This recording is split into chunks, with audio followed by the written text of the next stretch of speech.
This film did over $1 billion in the box office with a B.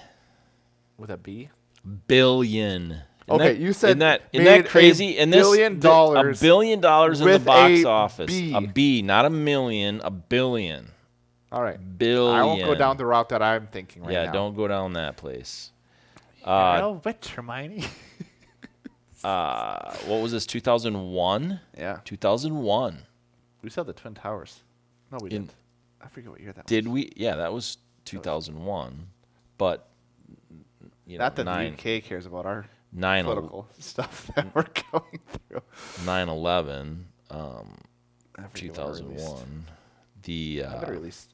I bet this was. Oh no, this could be a Christmas film. Some people classify this as a Christmas film. Really? Snow. November. Yeah. United Kingdom and Ireland on the 10th of November. Opened in the United States the 16th of November. Okay. So that was after. I don't know why I had to bring that into this whole. So they called it the Philosopher's Stone. Yeah, in Europe. Wasn't the book the Philosopher's Stone, or was it the Sorcerer's Stone? When this got brought over to the United States, they switched it because they thought the Sorcerer would have more of an appealing title than Philosopher. For sure it does. Yeah. So that's the reason there's a switch, is just because it was simply because of that. So that's the history of that. Okay. Yeah. You don't need to explain anymore. It makes sense. Yeah. Done. I know things. At least I know how to BS things. This, again, is the beginning of not a ton of movies having franchises. And not all the books were out at this point. Right. And so a lot of the stuff getting this movie set up is monumental, I think, for J.K. Rowling the success that she had. Just as a writer. Did really well because this film did so well, and it got everyone hooked into the universe, and so they were so excited to read the books, in my opinion. Because I remember I was in third grade when the fourth book came out, The Goblet of Fire, and that's a thick book.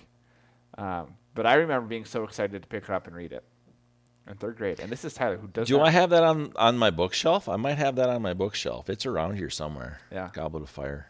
That's a good one. Yeah. Actually, that's a divisive one. Some people don't like Goblet of Fire. I enjoy because it. people die? Everyone dies. Well, I get that, but that was the first the first major death. Yeah. Yeah, that's true. I didn't even think about that. Oh. Why didn't they like it? I don't know. I just know the people don't like the fourth book because it's a long book and they crammed a ton in the movie. Sure. So I think that was probably the reason. I see. Yeah. But we don't care right now. No, we're going to get to that in a few weeks. Yeah. Series. Yeah, we're doing all 1 of 8. Yeah. Yeah. Lot to absorb in this, especially, all these 22, 3 years later. Yeah. That there's so much information out on this now. Mm-hmm. We're not about giving people new hook, line, and sinker clickbait stuff. Right. It's about what we enjoyed and didn't enjoy and all that kind of stuff. Talk about kind of the antagonist and protagonist and whatever. But the for Titanium Tuesday, which is today. So when you look at it from that perspective, they did a really phenomenal job of developing all of these characters because is there really one of each of those? Right. Not really. No. There's multiple antagonists, really. Yeah, and then there's the whole idea of Snape. Yeah. Yeah. So it's just a phenomenal launch to her books, this film series. Yeah. They just did a great job. They did awesome at picking the young actors. They were too pretty. Yeah. Because in the books they're supposed to be not good looking. Right. And that was one of the things that J.K. Rowling said was that they're going to be phenomenal at the roles, but they're too pretty. Yeah. Well, I do remember there was a lot of, they took a lot of heat on that back then. Yeah. It was like, well, this isn't match whatever. It's and a Harry movie. can have the green, Harry can have the green eyes because he can do the contacts. At his age? And he would get such like eye irritation Oh, I when they see. would try to do the coloring stuff, so they couldn't do it. And they didn't have the CGI back then Right. to make that work. Yeah. Interesting. Didn't know that. Because obviously, like, his mother's eyes was a huge part of it. His Yeah. mother was supposed to have the green eyes. The other interesting thing about these films is they switch directors a lot. Yes. And you can tell in each film the different Yes. directors that filmed it, but it all fits together well. Like, it's all a slight progression. Right. And so, But I think that keeps you interested in the films when they do look different like that, when Yeah. they are shot differently and all those kinds of things, I guess. and But so the first two films, I forget, was it Christopher Columbus or Chris Columbus? I think he did the first two. But he was Yeah, known Chris for Columbus. developing young actors. Because that, to me, was probably one of the hardest parts of... oh, You could go either way with kids and their ability to act and their longevity in a franchise like this. And the way he was able... It's like we're looking at the Avengers with... oh, gosh, why can't I think of his name? Joss Whedon. Similar thing of they were really able to get them to connect quickly. yeah. And you could tell, too, because there was interactions. I've seen some interviews, too, of, Daniel Radcliffe talking about Alan Rickman and the relationship that they had. Yeah. And so it's cool to see how much they were invested into each other because, again, the chemistry just built in these films. And they started off strong. You had they had to establish a whole world, too. Oh, I was just thinking the same thing. Yeah, I mean the train, the school, the Yeah. 9 3/4, Yeah. the whole owl thing, and Wingardium Leviosa. there's just so many things that they right here in that first film, Voldemort. and Yeah. they just build it, and they build it fast, and they build it well. Tight. Yeah, it's 2.5 hours. It is. I think. Well, but, there's an extended edition. of course there is. But it's not like Lord of the Rings, where the extended Where it's edition like 4 doubles hours. the length. Yeah. Yeah. 152 minutes. Yeah. So I mean, that's not too long. no, it didn't feel that long. No. And that's what counts. But And how many iconic landmarks? I mean, Hogwarts is huge. You go to Universal, they have the whole Hogwarts campus that was based off of this book and book films. and film. Yeah. They got the Great Hall with the levitating candles, and like there's just so much that they built in. And I think they did a great job. And we talked about the protagonist and antagonist, like Professor Quirrell. That was a fun twist at the end of, you wouldn't expect him. No. No, I remember seeing it the first time, and I'm like, what? Really? Yeah.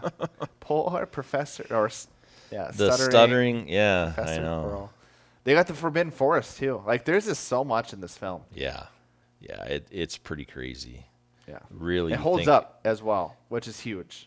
Yeah, you really think about just really everything that they did, the wands, the vault, Yeah. all of those things that they developed right here, Yeah. in I mean, that's what we're missing today. Absolutely. We just got done talking about Unique. Kingdom, Yeah. and they just didn't shorter film. And it felt way longer than this, and that, so they got to get back to some of this stuff. Music's great. Yeah, the music's good. Absolutely. Yeah. It's a banger. What do you got? What else do you got on this one? I'm so excited to just talk about this as a franchise. I too. know. I am too. We didn't really probably talk about this film in particular, what the story and the plot and everything was. But the important part about this film is it just set it up to be a great franchise. And it's impressive to me. They had to do the take of, are we going to keep these actors for the full 8 films, even though they're going to age out of some of the roles? Right. Technically. Which I think they made the right choice of keeping them all in so that they can keep the chemistry and not have any awkward transitions. And J.K. Rowling too. She handpicked Alan Rickman, Yeah. Robbie Coltrane, and Dame Maggie Smith. Yeah. She was like, that was part of Professor basically McGonagall. her, right? That's that was, crazy. That was Hagrid. that was basically her. That was her contract to Yeah. Like this, look, I'm going to pick these. This is who's playing the roles. She knew. She knew. She did her research. Absolutely. Yeah. What a nerd. That's good stuff. Yeah. Yeah. Other than that, I'm excited. And we need to take rank all 8 of them. Yeah. At the end, and we'll do a whole separate video on that. I think that would be the most fun. Yeah. Like you just go down and. Yeah. Especially after talking and reminiscing over all of them. It's a good way to cap it all off. Absolutely. So, folks, that's what we're going to do. Tell us what you would like us to do on the ranked videos specifically, because Titanium Tuesday, it's kind of locked in. Yeah. Just saying. What house are you? Let's talk about that as eventually. Yeah, I'm going to do that. We'll talk about that next week. Spoiler is I'm a Hufflepuff. Okay. But we don't know what Matt is. He No. didn't even know it existed. I didn't know the test existed. Because he's not a nerd. No. He's your macho man, Randy Savage. So yeah, I'm excited to just explore this universe with you. Step into a Slim Jim! Or is that the one? That is much. Okay. See ya.